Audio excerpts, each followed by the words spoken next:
Assalamualaikum warahmatullahi wabarakatuh.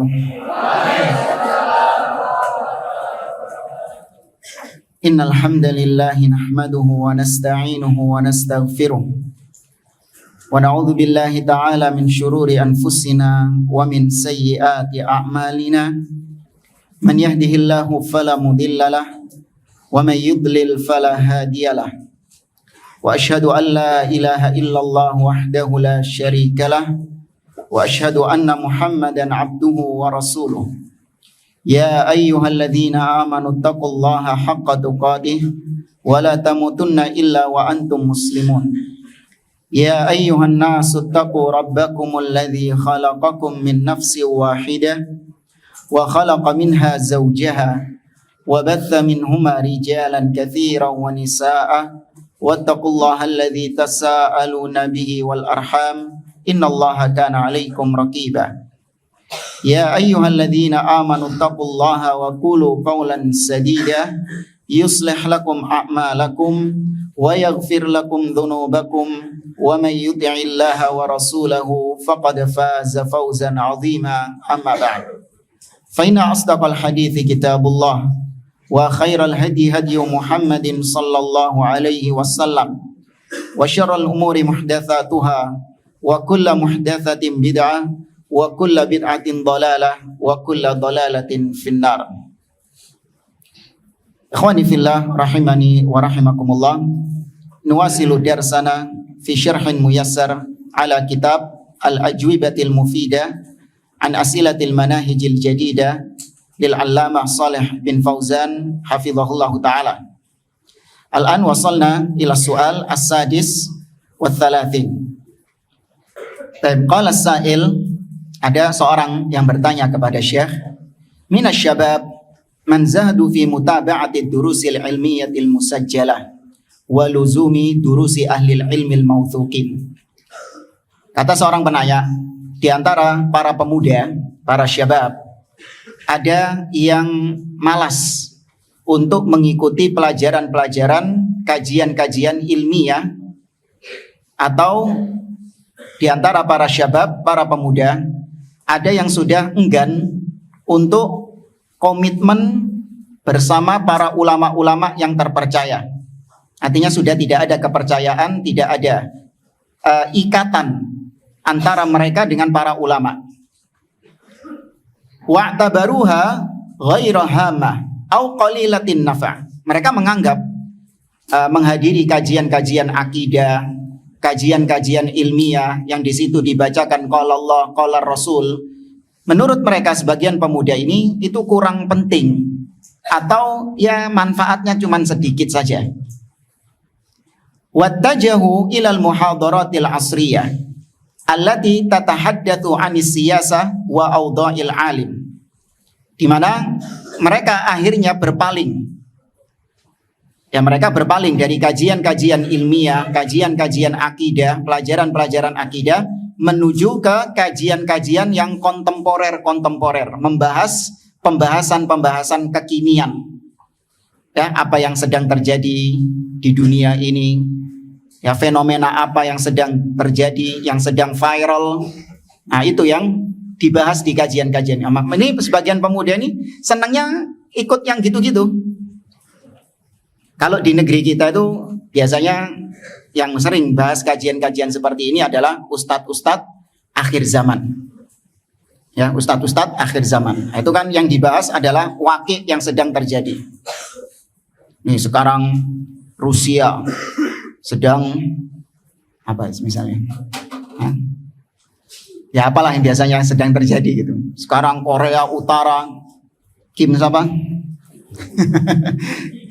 Yang dibahas orang-orang kayak gitu sedang terjadi. Nah, apalagi kalau tahun-tahun politik, disambung-sambungkan sama politik. Artinya apa yang sedang viral terjadi itu yang menjadi tema pembahasan. Kemudian digaduk-gadukkan, dicocok-cocokkan, sampai pada kesimpulan kiamat sudah tinggal menghitung hari. Ya, dengan tanda-tanda demikian. Padahal orang yang ngomong ustadznya itu juga tanda kiamat itu. Ya kan, salah satu tanda kiamat adalah banyaknya ruwaibidah yang berbicara tanpa ilmu. Baik. Nah, ini banyak syabab, para pemuda-pemuda yang tertarik dengan kajian-kajian demikian, yang berbicara tentang politik dan menyia-nyiakan para ulama, ya, menyia-nyiakan orang yang alim. Li'tiqadihim annahum annaha aham. Karena mereka meyakini, menduga bahwa kajian-kajian yang kekinian, membahas yang viral-viral, ini yang lebih penting, ya, ini yang lebih bermanfaat.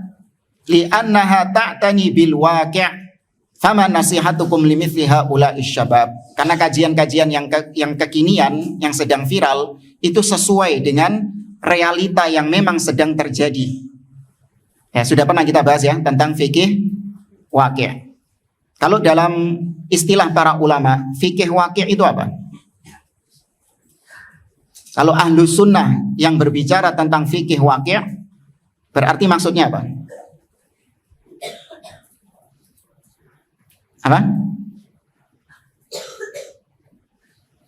Kalau ahli bid'ah yang berbicara fikih waqi', itu artinya tadi, yaitu kita sebagai seorang muslim harus tahu realita yang sedang terjadi sekarang. Kita mengikuti berita-berita yang ada di koran, di media sosial, harus dipantau itu.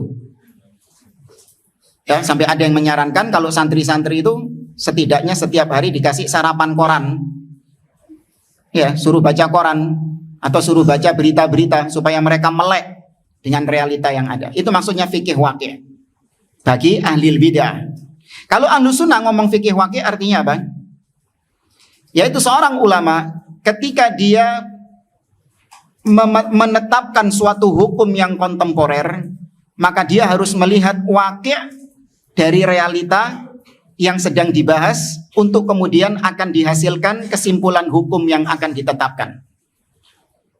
Contoh masalah-masalah kontemporer, apa hukumnya pembayaran dengan cashless misalnya, pembayaran non tunai, ya, dengan metode-metode yang ada. Ini kan permasalahan kontemporer, bukan? Permasalahan kontemporer. Nah, para ulama ketika ditanya tentang permasalahan tersebut, maka mereka meneliti terlebih dahulu, apa sih pembayaran non tunai ini? Skemanya bagaimana? Seluk-beluknya bagaimana? Dipelajari sama mereka, baru kemudian mereka simpulkan bahwa hukumnya begini, begini, dan begini. Itu kalau fikih waqi' menurut ahlus sunnah. Ya, sudah pernah kita bahas tentang hal ini. Maka kata penanya, maka apa nasihat Anda wahai Syekh terhadap para pemuda-pemuda tadi itu? Al-jawab, qala Syekh hafizahullah, hadza kama sabaq. Ini jawabannya seperti yang disinggung di pertanyaan atau jawaban sebelumnya, yaitu sebagian pemuda yang mereka enggan atau malas belajar akidah, justru mereka belajar hal-hal yang di luar akidah. Kata beliau, al-ishtighal bil muhadaratil amah was sahafah, menyibukkan diri dengan kajian-kajian yang temanya umum atau tema-tema yang sifatnya jurnalistik, ya, kayak kajian-kajiannya reporter wartawan gitu. Wa bima yaduru bil alam, atau kajian-kajian yang membahas tentang apa yang sedang terjadi di muka bumi ini. Kata beliau, duna ilmin bil aqidah wa duna ilmin bi umuri syara' tadlilun wa doya'. Dia belajar tentang perkara-perkara demikian tanpa mempelajari ilmu akidah, tanpa mempelajari ilmu syar'i, maka ini adalah bentuk kesesatan dan bentuk menyia-nyiakan agama, ya, atau membuang-buang waktu. Wa yusbihu sahibuha musyawwishal fikr, yang akhirnya jadinya orang yang sibuk dengan hal demikian itu akan menjadikannya orang yang musyawwish. Musyawwish itu mukhtalid, kacau pemikirannya, yang membuat pola pikirnya menjadi kacau, menjadi kusut. Li'annahu istabdala alladhi huwa adna billadhi huwa khair, karena dia mengganti yang lebih baik dengan yang lebih rendah. Ya, mengganti sesuatu yang baik, yaitu maksudnya akidah, ya, kajian-kajian akidah ini sesuatu yang sangat berharga, diganti sama dia dengan kajian-kajian tema-tema politik, tema-tema kekinian tadi. Nah, ini menukar sesuatu yang baik dengan sesuatu yang lebih rendah kualitasnya. Wallahu subhanahu wa ta'ala amarana bita'allumil ilmin nafi'i awalan. Padahal Allah azza wa jalla memerintahkan kita untuk mempelajari ilmu yang bermanfaat.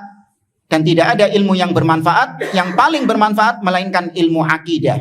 Apalagi berkaitan dengan tauhid. Karena itulah tujuan Allah menciptakan kita. Qala ta'ala, Allah berfirman, fa'lam annahu la ilaha illallah wastaghfir li dzambik. Ya, fa'lam, yaitu berilmulah, ya, ketahuilah, ilmuilah bahwa sesungguhnya tidak ada yang berhak diibadahi dengan benar kecuali Allah, dan mintalah ampun kepada Allah atas dosa-dosamu.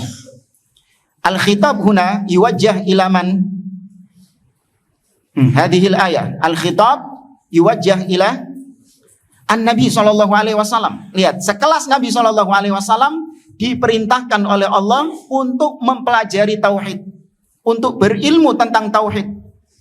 Ini sekelas Rasul SAW yang maksum, dijaga oleh Allah dari kesyirikan. Namun karena pentingnya perkara tauhid, Nabi, sekelas Nabi SAW tetap diperintahkan untuk mempelajari tauhid dan tetap diperingatkan dari kesyirikan.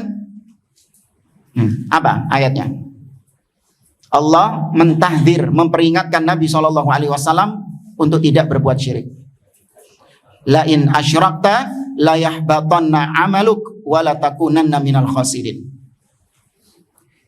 Kemudian Allah berfirman, qul hal yastawil ladzina ya'lamun wal ladzina la ya'lamun innama yatadzakkaru ulul albab. Katakanlah, apakah sama antara orang-orang yang berilmu dengan orang-orang yang tidak berilmu, orang-orang yang tidak mengetahui. Maka di sini Allah membedakan antara yang berilmu dengan yang tidak berilmu. Maka tentu tidak sama. Ya, jangankan manusia ya, binatang yang berilmu dengan binatang yang tidak berilmu dibedakan sama Allah Azza wa Jalla. Apa contohnya? Hah?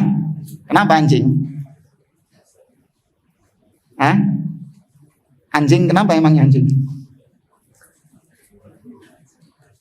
Antum menyebutkan cuma binatang itu. Kenapa binatangnya ini anjing ini?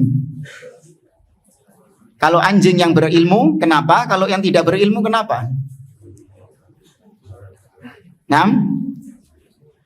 Naam, yang berilmu buruannya menjadi halal, sedangkan yang tidak berilmu buruannya tidak halal. Mad dalil. Mad dalil.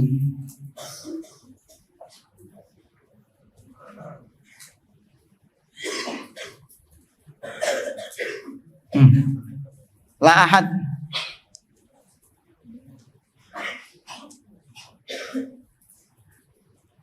Ayo, nggak mungkin nggak tahu. Abdullah Ahsan. Fadhil jamaah. Kajian tidak diteruskan kalau nggak ada yang tahu dalilnya. Tadi soalnya ketika anak tanya pada jawab semua. Apa contohnya? Anjing. Giliran ditanya itu semangat semua. Tanya dalilnya nggak ada yang tahu. Nah, betul. Iqra'il ayah.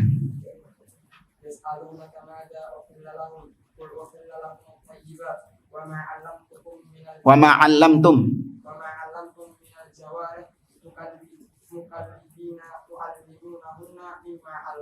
Naam, yaitu disebutkan bahwasanya anjing-anjing yang kalian ajarkan, ya yang kalian ajarkan berburu, maka itu dihalalkan buruannya. Berarti sebaliknya, ketika anjing-anjing itu tidak diajarkan berburu, maka apa yang dia dapatkan tidak dihalalkan buruannya. Maka ilmu bisa memberikan pengaruh pada seekor anjing, bagaimana lagi dengan manusia? Ya, makanya Allah membedakan antara yang berilmu dengan yang tidak berilmu. Ya, tapi kalau di demokrasi disamakan. Ya, kalau dalam sistem demokrasi disamakan antara orang yang tidak berilmu dengan yang berilmu, antara orang mukmin dengan orang kafir, antara orang yang taat dengan yang ahli maksiat. Apa kedudukannya kalau di sisi demokrasi? Sama, tidak dibedakan. Ini di antara rusaknya demokrasi. Allah berfirman, innama yakhsyallaha min ibadihil ulama. Hanyalah para ulama, yakni hanyalah orang-orang yang berilmu yang takut kepada Allah dari hamba-hambanya. Jadi di antara hamba-hamba Allah yang takut kepada Allah hanya orang-orang yang berilmu. Karena orang yang berilmu, apalagi dengan pengetahuannya tentang nama-nama dan sifat-sifat Allah, itu akan melahirkan khasyah, melahirkan rasa takut kepada Allah Azza wa Jalla. Ibarat seperti seorang yang dia mengetahui bahwa atasannya itu sedang mengawasi dia. Ya, dia tahu bahwasanya atasan saya sedang mengawasi saya karena ada CCTV-nya misalnya. Ketika dia mengetahui hal tersebut, maka muncul rasa takut. Nah, demikian orang yang mengenal Allah melalui nama-nama dan sifat-sifatnya, maka dia yakin Allah sedang mengawasi dia, maka kemudian dia takut kepada Allah Azza wa Jalla. Ya, kata para salaf, man kana a'raf billah kana minhu akhwaf. Barang siapa yang lebih mengenal Allah, tentu dengan melalui nama-nama dan sifat-sifatnya, maka dia lebih takut kepada Allah Azza wa Jalla. Kemudian Allah mengatakan, wa qur rabbi zidni ilma. Dan katakanlah wahai Muhammad, wahai Rabbku, tambahkanlah ilmu kepadaku. Ila ghairi dzalik minal ayat allati tahutsu ala talabil ilmil munzal fi kitabillahi wa sunnati rasulih sallallahu alaihi wasallam. Dan ayat-ayat lain yang memotivasi untuk kita mempelajari ilmu yang diturunkan oleh Allah Subhanahu wa taala di dalam kitabnya, dan juga ilmu yang diturunkan oleh Allah di dalam sunnah Rasulnya sallallahu alaihi wasallam. Lianna hadza huwal ilmun nafi'. Karena itu yang disebut ilmu yang bermanfaat. Ya, ilmu yang bermanfaat adalah ilmu yang menyelamatkan seseorang dari neraka Allah Azza wa Jalla, dan tidak ada yang bisa menyelamatkan seseorang dari neraka Allah kecuali dengan dia belajar ilmu syar'i. Adapun ilmu-ilmu duniawi tidak menjamin seseorang bisa selamat dari neraka Allah Azza wa Jalla. Apakah orang yang pintar matematika, yang pintar IT, ya dia dijamin surga, diangkat derajatnya? Tentu tidak. Meskipun di sini bukan berarti kita menyepelekan ilmu-ilmu duniawi, enggak. Tapi ilmu yang paling bermanfaat bagi seseorang adalah ilmu syar'i, ilmu yang bersumber dari kitabullah dan sunnah Nabi SAW. Al-mufidu fid dunya wal akhirah, yang membawa manfaat, yang membawa faedah bagi pelakunya baik di dunia ataupun di akhirat. Wa hadza huwa nur alladhi yabsurul insanu bihi tariqa ilal jannati wa ilas sa'adah. Dan ilmu tersebut adalah cahaya yang dengan ilmu tersebut manusia bisa melihat jalan yang dia tempuh menuju surga dan jalan yang dia tempuh menuju kebahagiaannya. Wat tariqa ilal 'aisyati thayyibah an-naziha fid dunya was sa'adati fil akhirah. Dan itulah jalan yang bisa mengantarkan seseorang kepada kehidupan yang baik, kehidupan yang an-naziha, yang menggembirakan, yang menyenangkan, baik di dunia dan kebahagiaan di akhirat. Qala ta'ala, Allah berfirman, ya ayyuhan nas, wahai sekalian manusia, qad ja'akum burhanun mir rabbikum, telah datang kepada kalian bukti-bukti dari Rabb kalian.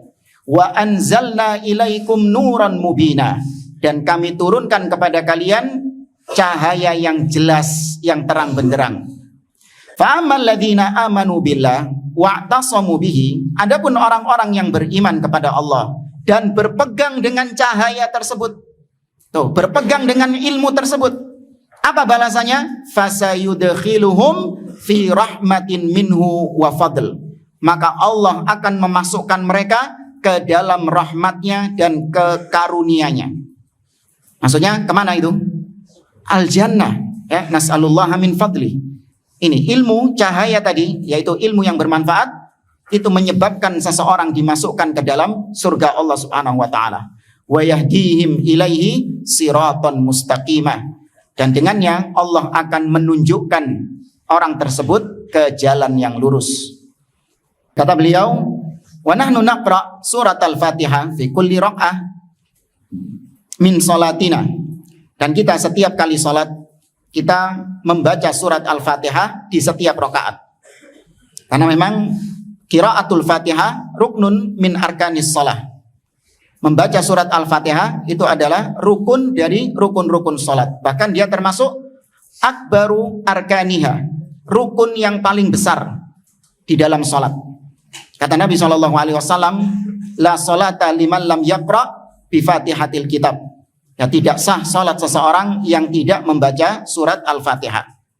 Ya, adapun rinciannya, makmum ketika salat bersama imam, apakah makmum membaca surat Al-Fatihah juga atau tidak? Hah? Ikhtilaf apanya? Enggak, bagian mana yang ikhtilafnya itu?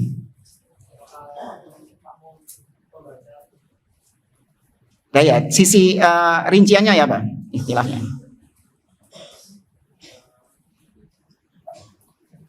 Pendapat pertama, makmum membaca surat Al-Fatihah setelah imam membaca. Yang kedua,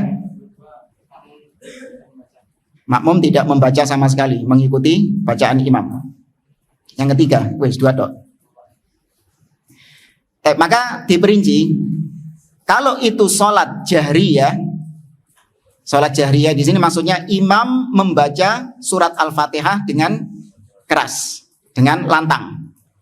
Itu terjadi pada rokaat 1 dan 2 di sholat subuh, kemudian rokaat 1 dan 2 di sholat maghrib, dan rokaat 1 dan 2 di sholat isya.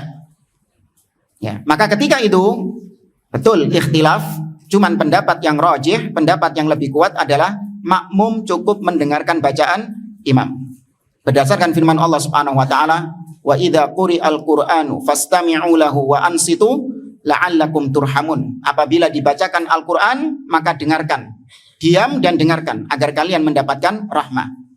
Demikian juga Nabi ketika mengajari salah seorang sahabatnya, Nabi SAW mengatakan, innama ju'ilal imam liyutamma bih, fa idza kabbara fakabbiru. Sesungguhnya imam adalah dijadikan untuk diikuti oleh makmum. Apabila imam bertakbir, maka bertakbirlah. Kemudian kata Nabi SAW,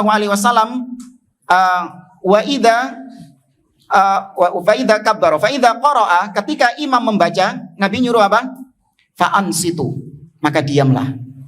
Ya, Nabi tidak mengatakan faqra'u juga, bacalah juga, enggak, tapi disuruh diam. Ini pendapat yang lebih kuat, meskipun di sana ada yang berbeda pendapat, namun ini dalam ranah apa? Usul atau furu'? Dalam ranah furu'. Ya, ikhtilaf dalam ranah furu'.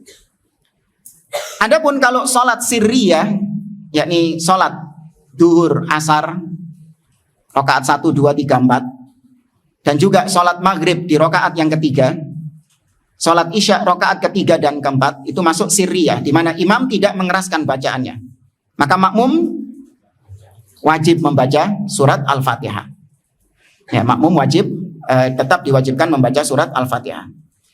Kemudian yang berikutnya, apabila sholat berjamaah, sholat jahriyah, di mana makmum jauh dari imam, makmum sama sekali tidak mendengar bacaan imam, maka ini juga makmum tetap diwajibkan membaca surat Al-Fatihah. Jadi jauh misalnya, jarak berapa ya? Ya, tidak ada mic ya, nggak ada mikrofon. Masa zaman sekarang nggak ada mikrofon? Bisa lah, nek lampu mati.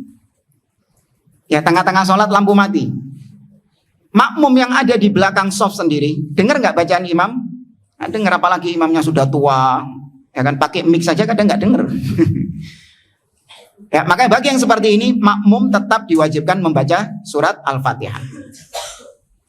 Baik, ini disebutkan oleh Syekh Muhammad bin Jamil Zainu dalam tafsir wa bayan li'a'dhami suratin fil Quran. Ketika kita membaca surat Al-Fatihah di setiap rakaat dari sholat kita, maka di sana ada doa yang sangat agung, yaitu ihdinas siratal mustaqim. Ya Allah, tunjukkanlah kepada kami, berilah hidayah kepada kami ke jalan yang lurus. Siratal ladzina an'amta alaihim, yaitu jalannya orang-orang yang kau beri nikmat atas mereka. Siapa yang Allah berikan nikmat atas mereka? Ayat ini ditafsirkan di ayat yang mana?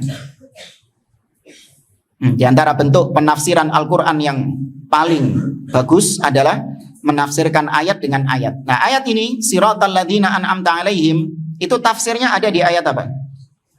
Surat An-Nisa, Iqra'il ayat. Yang penting itu ayatnya jamaah. Antum ndak hafal nomornya nggak masalah. Apalagi hafal letaknya kanan kiri atas bawah nggak penting, belas nggak penting. Ya, yang penting antum tahu bunyi ayatnya. Nah itu. Yang dikatakan membaca Al-Quran itu apakah ketika kita surat kedua ayat 100 misalnya. Apakah itu sudah dikatakan membaca Al-Quran? Tidak. Membaca Al-Quran ketika membaca ayatnya. Nah, Iqra.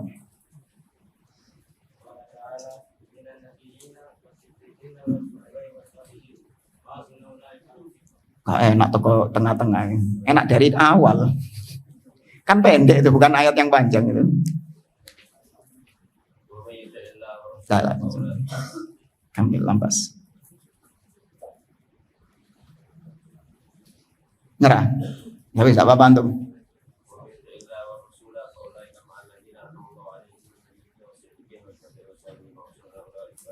Naam, may yuti'illaha war rasul fa ulaika ma'al ladzina an'amallahu 'alaihim. Tuh. Barang siapa yang taat kepada Allah dan Rasulnya, maka dia akan bersama orang-orang yang Allah beri nikmat atas mereka. Maka nikmat di sini bukan nikmat duniawi. Yang Allah beri nikmat ini bukan nikmat duniawi, tapi nikmat al-hidayah, nikmat iman, nikmat Islam. Ya, karena kalau Anda mutlakkan, antum mutlakkan di sini jalannya orang-orang yang Allah beri nikmat, masuk di situ nikmat duniawi, wah Fir'aun mlebu pisan. Ya kan, Fir'aun juga masuk di situ. Fir'aun diberi nikmat duniawi enggak? Diberi. Ya Qarun, ya Haman dan orang-orang kafir yang lain, mereka diberi nikmat duniawi. Maka enggak. Di sini nikmat yang dimaksud adalah nikmat iman, nikmat Islam, karena itu nikmat yang paling besar. Kata Allah, barang siapa yang taat kepada Allah dan Rasulnya, maka dia akan dikumpulkan bersama orang-orang yang Allah beri nikmat atas mereka. Siapa? Minan nabiyyin, was-siddiqin, wasyuhada, was-salihin, wa hasuna ulaika rafiqa. Maka ketika kita membaca ayat ini jamaah, kita sedang minta kepada Allah agar ditunjukkan jalan mereka. Ya, agar diberi petunjuk oleh Allah menempuh jalan mereka. Maka pasang hati kita ketika membaca ayat ini. Jangan seolah-olah ketika membaca ayat ini lisannya membaca tapi hatinya kosong, tidak sedang memohon kepada Allah. Adalah yajuz. Nggak benar. Ketika Anda baca ayat ini, antum baca ayat ini, hati kita harus sedang meminta kepada Allah. Ihdinas siratal mustaqim. Benar-benar minta kepada Allah Azza wa Jalla. Karena berapa banyak orang-orang yang baca surat Al-Fatihah, saking hafalnya surat Al-Fatihah, moro-moro wis tutuk waladhdallin. Pernah merasakan kayak gitu? Sholat dia, saking hafalnya surat Al-Fatihah, sampai dia nggak sadar, tahu-tahu sudah sampai waladhdallin, amin. Maka berarti selama ini dia membaca surat Al-Fatihah tidak sedang meminta kepada Allah. Padahal surat Al-Fatihah itu adalah paket berdoa kepada Allah. Adab dalam berdoa kepada Allah. Dimulai dengan memuji Allah terlebih dahulu. Ya, di antara adab berdoa kita memuji Allah terlebih dahulu. Alhamdulillahirabbil alamin, arrahmanir rahim, sampai seterusnya. Setelah memuji Allah baru kemudian masuk ke inti doanya. Itu di surat Al-Fatihah itu doa, rangkaian doa itu. Maka nggak boleh hati kita sedang lalai ketika membaca surat Al-Fatihah. Harus benar-benar hati kita meminta kepada Allah hidayah tersebut. Siratal ladzina an'amta 'alaihim ghairil maghdubi 'alaihim waladdallin. Bukan jalannya yang dimurkai atas mereka dan bukan pula jalannya ad-dallin yang tersesat. Ya, maka di sini sebagaimana kata Abul Aliyah bahwasanya seorang itu diberi nikmat bukan hanya dia diberi nikmat di atas jalan kebenaran, tapi termasuk nikmat dia dihindarkan dari jalan-jalan kesesatan. Ya, kata Abul Aliyah, ni'matani an'amallahu alayya wala adri ayyahuma afdal. Ada dua nikmat yang Allah berikan kepadaku dan aku tidak tahu mana di antara dua nikmat ini yang lebih afdal. Yang pertama, anhadani lil Islam. Allah memberikan petunjuk kepadaku di atas Islam. Cukup? Tidak. Nikmat yang besar juga adalah wala yaj'alani haruriyan. Dan aku tidak dijadikan oleh Allah sebagai orang haruri. Apa orang haruri maksudnya? Khawarij, sebagai ahli bidah. Ya, kita tidak dijadikan oleh Allah sebagai ahli bid'ah, itu adalah nikmat yang besar, sampai-sampai bingung Abul Aliyah antara nikmat Islam dengan nikmat di atas sunnah itu. Ya, makanya dalam ayat ini Allah nggak cukup hanya mengatakan siratal ladzina an'amta alaihim, jalannya orang-orang yang kau beri nikmat atas mereka. Titik, enggak. Dijelaskan juga jalan kesesatan. Karena itu metode di dalam Al-Qur'an. Wa hadainahun najdain. Kami tunjukkan kepada manusia petunjuk dua jalan. Allah tunjukkan jalan kebenaran, sekaligus Allah peringatkan dari jalan kesesatan. Nabi SAW bersabda dalam hadis yang diriwayatkan oleh Imam Muslim dari Abdullah bin Amr ibn al-As, beliau mengatakan, innahu lam yakun nabiyyun qabli illa kana haqqan alaihi an yadulla ummatahu ala khairi ma ya'lamuhu lahum wa yundhirahum syarra ma ya'lamuhu lahum. Sesungguhnya tidak ada seorang nabi pun sebelum aku, melainkan wajib atas nabi tersebut untuk menunjukkan kepada umatnya jalan kebaikan yang dia ketahui bagi umatnya. Selesai? Tidak. Dan wajib pula atas nabi tersebut untuk memperingatkan umatnya dari jalan keburukan yang dia ketahui untuk umatnya. Ya, ini metode di dalam Al-Quran, tidak hanya menjelaskan jalan hak, tapi juga diperingatkan dari jalan kebatilan. Tidak hanya menjelaskan tentang tauhid, tapi juga memperingatkan dari syirik. Tidak hanya mengajak kepada sunnah, tapi juga memperingatkan dari bid'ah. Ya, namun sangat disayangkan ada sebagian orang yang mencukupkan dengan satu sisi, nggak mau sisi yang lain. Sudahlah Ustadz, kita ini dakwahnya itu tauhid saja. Nggak usah kita memperingatkan kesyirikan. Kan otomatis kalau orang sudah mengenal tauhid, maka dia tidak akan berbuat syirik. Oh, belum tentu. Belum tentu. Kalau orang sudah mengenal sunnah, maka berarti kan dia akan jauh dari bid'ah. Belum tentu juga. Ya, nggak mesti. Justru dia berpotensi besar untuk jatuh dalam kesyirikan, untuk jatuh dalam kebid'ahan. Makanya Ahlus Sunnah menerangkan dua-duanya. Jalan kebaikan dan memperingatkan dari jalan keburukan. Kemudian kata beliau, walladzina an'amallahu alaihim humul ladzina jama'u bainal ilmin nafi' wal amalis salih. Yang dimaksud orang-orang yang Allah berikan nikmat atas mereka itu adalah mereka-mereka yang menggabungkan, mengawinkan antara ilmu yang bermanfaat dengan amal soleh. Ini baru ilmunya itu membawa pengaruh bagi seseorang ketika ilmu tersebut berbuah menjadi amal. Maka kalau cuma sebatas ilmu saja, ini belum selesai.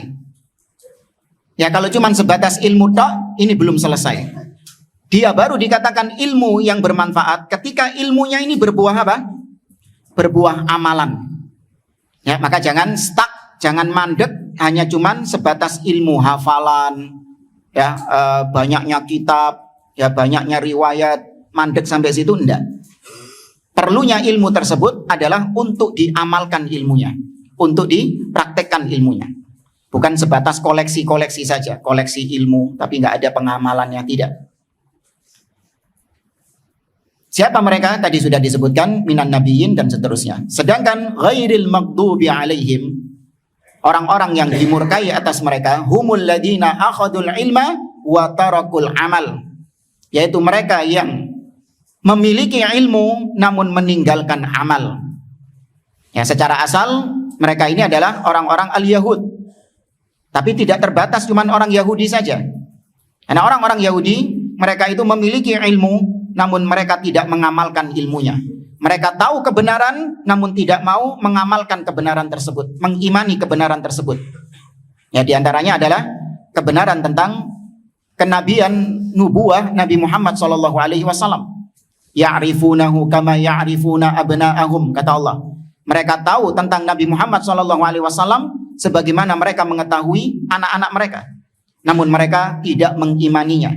Disebabkan karena Nabi SAW bukan dari bukan dari Bani Israel, tapi dari kalangan Bani Ismail, dari kalangan orang-orang Arab yang selama ini mereka anggap bangsa yang rendahan. Ya, padahal mereka tahu ciri-ciri yang ada di dalam kitab Taurat mereka tentang Nabi Muhammad SAW itu semua ada pada Nabi Muhammad SAW. tahu mereka dan mereka yakini hal itu. Sebagaimana diungkapkan sendiri oleh tokoh-tokoh mereka seperti Huyai bin Akhtab, Ka'ab ibnul Ashraf dan yang lainnya. Namun hanya karena gengsi, ya kan? Gengsi. Selama ini kita menganggap bangsa Arab ini bangsa rendahan, sedangkan Bani Israel ini yang lebih tinggi derajatnya. Masa kita mau menjilat ludah sendiri? Bangsa yang selama ini kita anggap rendah, ternyata nabinya muncul dari situ. Daripada kita menjilat ludah sendiri, maka lebih baik kita kufur, kata mereka. Na'udzubillah.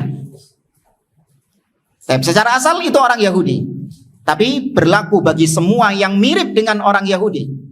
Maka siapa saja, kata para ulama, di antaranya Syekh Muhammad bin Shalih Al-Utsaimin dalam tafsir surat Al-Fatihah, siapa saja yang memiliki ilmu namun meninggalkan amal, fahuwa syabihun lil yahud, maka dia ada kemiripan dengan orang-orang Yahudi. Ya, punya ilmu namun tidak diamalkan ilmunya, maka dia ini ada sisi kemiripan dengan orang-orang Yahudi. Meskipun bukan berarti terus pelakunya dikafirkan seperti kafirnya orang Yahudi, tidak. Ya, tapi ada kemiripan di situ. Walad dolin, dan bukan pula jalannya orang-orang yang dolin, yang tersesat. Wahumul ladzina akhadul amal wa tarakul ilm, yaitu mereka yang beramal dan meninggalkan ilmu. Artinya beramal tanpa ilmu. Ya, secara asal orang-orang Nasoro. Ya, karena orang-orang Nasoro agama mereka itu tidak di atas ilmu. Ya, agama yang dibangun itu tidak di atas ilmu, tapi di atas ucapan fulan, pendapat fulan, apa kata pendeta, apa kata pastor, tidak di atas ilmu. Namun mereka berani mengamalkan sesuatu yang tidak mereka ilmui tentangnya. Secara asal ini orang Nasoro, tapi berlaku bagi siapapun yang mirip dengan ini.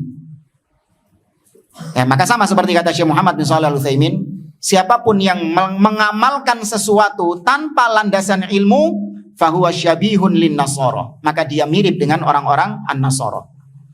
Ya, tapi ala kulli hal, baik ghairil maghdubi alaihim walad dolin, ini dua-duanya kena. Nasara, Yahudi, dua-duanya kena ayat ini.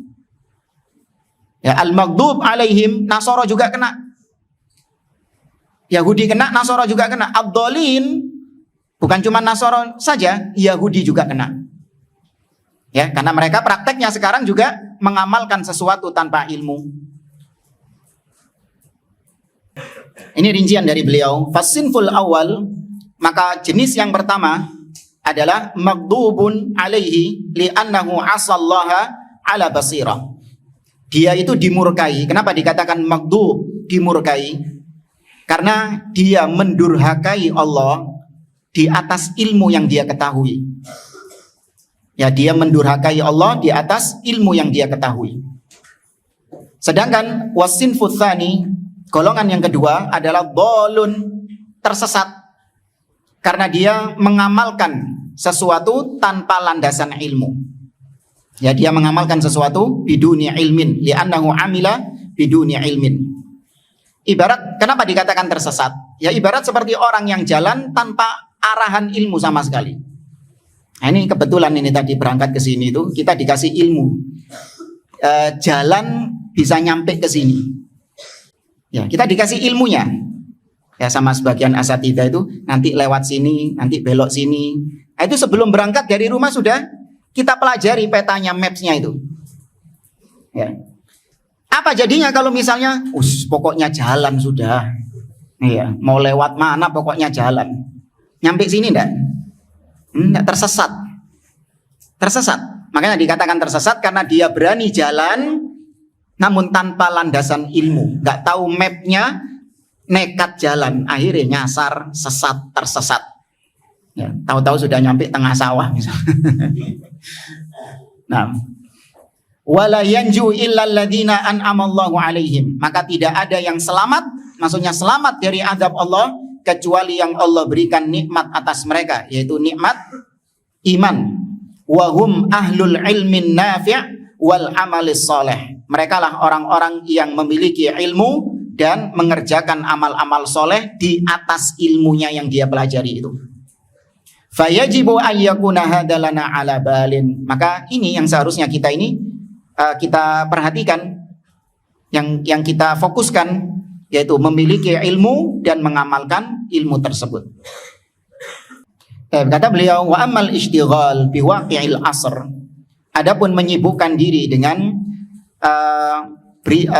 kejadian-kejadian yang viral, yang sedang terjadi kekinian, kama yaqulun, sebagaimana yang dikatakan tadi, au fiqhil waqi', atau yang dikatakan oleh orang-orang harokah dengan fikih waqi' atau fikih koran, fahada innama yakunu ba'dal fikih syar'i. Itu semua baru dipelajari ketika seorang memang sudah matang ilmu syar'inya. Berarti di sini kekhususan kekhususan siapa? Para ulama. Ya, kekhususan para ulama, mereka yang sudah matang ilmu syar'inya, baru kemudian mereka ngelihat ini realita yang terjadi sekarang, bagaimana, fenomena apa yang sedang viral, baru kemudian mereka istinbat. Ya, baru kemudian mereka memberi fatwa, memberi arahan kepada kaum muslimin. Mereka sudah punya modalnya. Ya, berita yang masuk kepada mereka ditimbang dengan ilmu syar'i. Ya, ditimbang dengan ilmu syar'i yang mereka miliki. Nah, kalau orang nggak punya ilmu syar'i, nimbangnya pakai apa? Pakai hawa nafsu, nimbangnya pakai perasaan, dan timbangan-timbangan yang nggak benar lainnya. Idil insanu bil fiqhi syar'i yanzur ila waqi'il asr. Karena seseorang dengan ilmu syar'inya itulah dia memandang realita yang terjadi.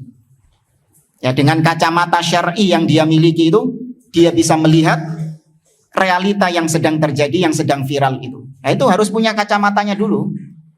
Ya, harus punya kacamata ilmu syar'inya itu. Wa ma yaduru fil alam, dan apa yang sedang terjadi di atas alam semesta ini. Wa ma ya'ti min afkarin wa min ara', dan juga pendapat-pendapat, gagasan-gagasan, ide-ide yang dimunculkan oleh sebagian orang, itu semuanya wa ya'riduha 'alal ilmi syar'is sahih, ditimbang dengan ilmu syar'i. Ya, semua fenomena-fenomena tadi ditimbang lagi dengan ilmu syar'i untuk bisa menentukan sikap. Ya, bisa menentukan sikap. Liyumayyiz khairaha min syarriha, untuk bisa membedakan mana yang baik dan mana yang buruk. Wa bidunil ilmi syar'i fa innahu la yumayyizu bainal haqqi wal batil wal huda wad dhalal. Tanpa ilmu syar'i, maka dia nggak bisa membedakan antara hak dan batil, antara petunjuk dan kesesatan, antara hidayah dan kesesatan, nggak bisa membedakan dia. Falladhi yashtaghilu badi'u dhi bad'in bil umuri thaqafah. Maka orang-orang yang menyibukkan, yakni badi'u dhi bad'in, ya newbie, tahu newbie? Newbie beginners, yang masih pemula, tapi menyibukkan diri dengan perkara-perkara yang sedang viral, atau wal umur as-sahafiyah, perkara-perkara yang jadi makanannya para jurnalis-jurnalis, para wartawan-wartawan, atau wal umuris sia-sia, atau perkara politik-politik. Padahal dia masih newbie, ya, dia masih pemula, nggak paham tentang ilmu syar'i. Walaisa indahu basiratun min dini, dia nggak punya ilmu terhadap agamanya. Fa innahu yadhillu bihadhil umur, maka dia tersesat gara-gara dia keseringan menyibukkan diri dengan berita-berita politik itu. Ya. Dan berapa banyak yang demikian terjadi. Seorang sibuk dengan politik, akhirnya jatuh dalam kesesatan orang-orang Khawarij. Ya, mencela penguasa. Kemarin-kemarin kita dapati gitu. Masih pemula, nggak paham agama, nggak paham akidah sahihah, makanannya setiap hari adalah berita-berita politik. Terbawa arus media. Ya, mencela penguasa, ngikut dia mencela penguasa. Kenapa? Nggak ada ilmu syar'i. Tidak memiliki landasan ilmu syar'i, sehingga dia memandang segala sesuatu dengan pandangan perasaan. Oh iya, ini memang gak benar ini pemimpin ini, zalim ini memang pemimpin ini. Dari mana itu munculnya? Hawa, dari hawa nafsu. Kalau ditimbang dengan ilmu syar'i, dia tahu bahwasanya kewajiban seorang muslim adalah dia mendengar dan taat kepada pemimpin, dan tidak boleh dia mengkritik pemimpin di depan umum. Kalau dia punya nasihat, punya masukan, maka dia menyampaikannya kepada pemimpin tersebut dengan sembunyi-sembunyi, dengan rahasia, langsung di hadapan pemimpinnya. Ya, ini kalau dia punya landasan syar'i, maka dia selamat, nggak ikut arus. Li'anna aktsara ma yaduru fiha dhalalun wa di'ayatun lil batil. Karena apa yang sedang beredar dari berita-berita tadi, dari berita-berita itu yang beredar itu kebanyakan adalah penyesatan-penyesatan. Wartawan itu sudah nggak ngurus ini di atas berita ini syar'i atau tidak, sesuai dengan kaidah agama atau tidak, nggak ngurus. Wartawan, jurnalis kalau nulis, reporter kalau mau menyampaikan berita, yang terpenting baginya apa?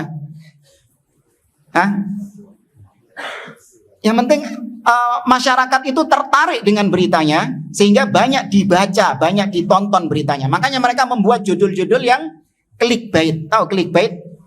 Yang mengundang orang untuk ngeklik berita itu. Ini cara-caranya Abdullah bin Sabah al-Yahudi zaman dahulu. Ketika dulu menyebarkan berita tentang Utsman bin Affan, bikin judulnya itu bikin judul-judul yang heboh. Utsman tidak ikut perang Badar. Orang dengar berita kayak gini penasaran enggak? Penasaran, diklik. Cuman zaman dia enggak ono klik gitu. Ya. Tapi ke zaman sekarang kaidahnya kayak gitu.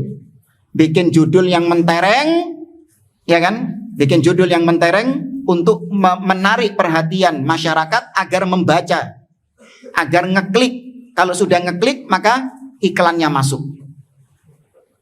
Apalagi masyarakat kita itu kebiasaannya itu cuman baca judul, nggak baca isinya. Iya. Baca judul tok itu sudah banyaknya gitu. Ya. Dan maka kata beliau penyesatan betul.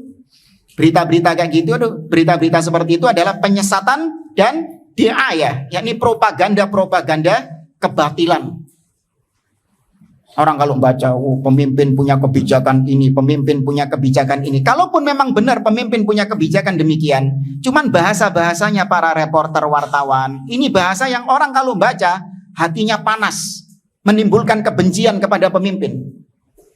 Padahal beritanya benar, misalnya mulai 1 Maret pemimpin menaikkan harga BBM, pemerintah menaikkan harga BBM.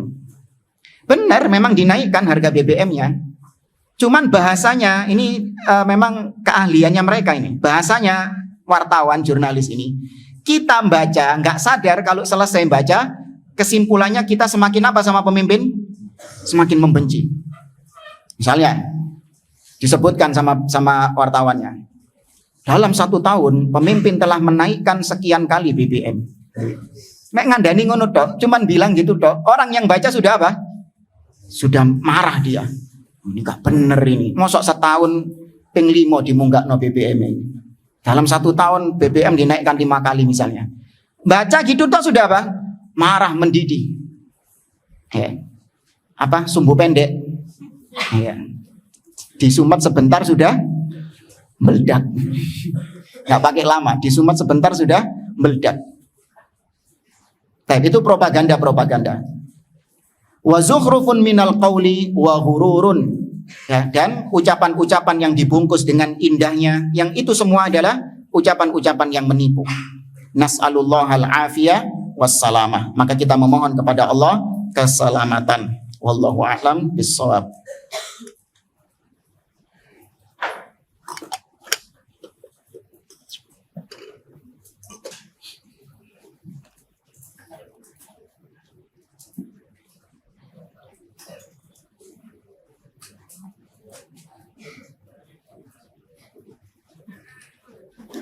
Pada pertanyaan, seandainya kita berada di belakang imam, kemudian di pertengahan surat, setelah surat Al-Fatihah, beliau batal, imamnya batal, dan kita maju untuk menggantikannya. Apakah kita melanjutkan ayat yang dia baca atau boleh mengganti ayat lain? Ya kalau memang bisa hafal, ya lebih baik dilanjutkan. Nah kalau memang makmum yang menggantikannya ini hafal, lebih baik dilanjutkan. Apalagi kalau mandeknya itu di tempat yang nggak enak gitu mandeknya, nggak pas gitu mandeknya, maka dilanjutkan. Tapi kalau memang nggak hafal, ya sudah, la yukallifullah nafsan illa wus'aha, diganti dengan surat lain yang lebih dia mampu. Karena kata Nabi SAW, tsumma qra' ma tayassara ma'aka minal Qur'an. Bacalah ayat-ayat yang mudah bagimu dari Al-Qur'an. Apa yang mudah? Al-Ikhlas. Kulhu.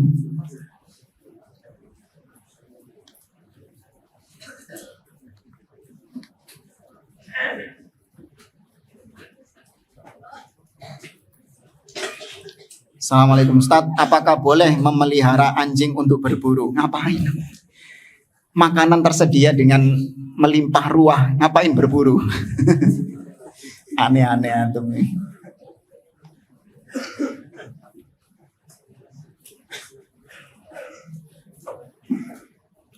Ustadz, anjing kalau berilmu itu halal buruannya. Tapi jika buruannya itu hal yang haram, apakah masih dikatakan halal untuk kita makan? Apa misalnya nangkep babi gitu, terus babinya jadi halal gitu. Kok bisa? Anak gak kepikiran kayak gini. Antum kepikiran. Kayak antum misalnya, antum kalau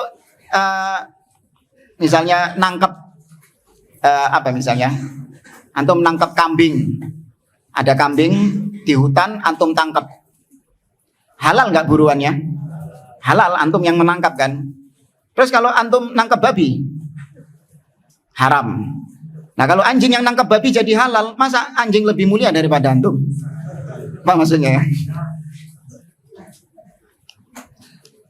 Ketika makmum masbuk, saat imam telah selesai membaca surat Al-Fatihah, apakah makmum cukup mendengarkan surat selanjutnya yang sedang dibaca atau tetap membaca surat Al-Fatihah? Ini ada khilaf. Jadi makmum baru join, baru gabung ketika imam sudah membaca surat Al-Fatihah. Baru makmumnya gabung. Nah ketika itu apakah makmum tetap membaca surat Al-Fatihah atau dia cukup mendengarkan bacaan imam? Ini memang ada khilaf. Tapi wallahu a'lam, tetap kaidahnya wa idza quri'al qur'anu fastami'u lahu wa ansitu. Tetap mendengarkan bacaan imam. Adapun terus surat Al-Fatihahnya gimana? Maka sudah diwakilkan dibaca sama imam, karena bacaan imam itu adalah bacaan makmum. Ya, bacaannya makmum itu ya sama dengan bacaannya imam. Nah, wallahu a'lam. Jadi, alas. Anak kira ini bisa kita sampaikan. InsyaAllah kita lanjutkan pada pertemuan berikutnya. Wallahu ta'ala a'lam. Jazakumullahu khairan. Wa sallallahu ala nabiyyina Muhammad wa ala alihi wa sahbihi ajma'in. Assalamualaikum warahmatullahi wabarakatuh.